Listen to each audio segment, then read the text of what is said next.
I'm Ryan Roossinck, and today we're at the Kinzenbaw collection. Come on along, let's go poke around. Today we're taking a sneak peek at what's on Jon Kinzenbaw's upcoming collector auction. At some level, part of me wants to ask you, John, did you get caught out in a rainstorm at an auction and just buy this because it would work as an umbrella? I don't even know why I bought it. Have you ever seen another one like it? Oh, there are different models that not like this one, but I've seen other people raise them up high like that, different model tractors. But this is the only Ford that I've seen of recent. That's kind of what I thought. I've seen, I think, one of these in the past, 5 years, sell at an auction in Minnesota, I think. But so what do we know about it?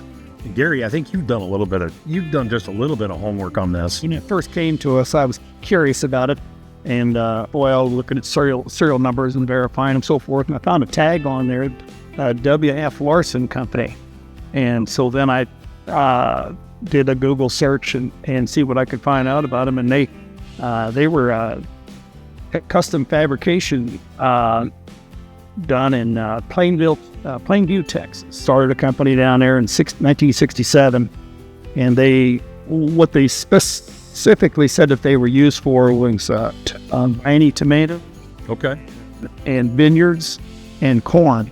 It's got a power takeoff on the back. It's got brackets on the rear and the side, so there's a lot of configurations from detasseling corn to a spray tank and spraying. Okay. A lot of combinations.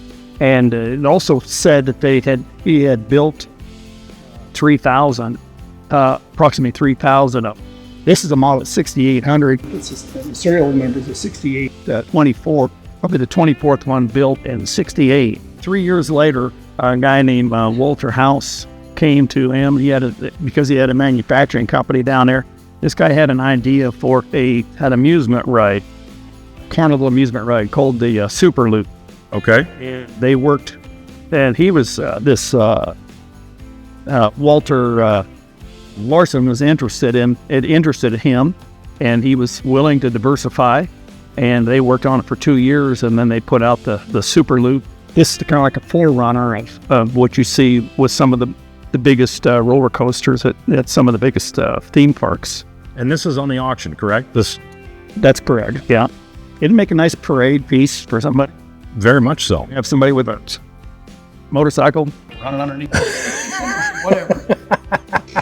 So that was just one of the nearly 150 tractors coming up on Jon's auction.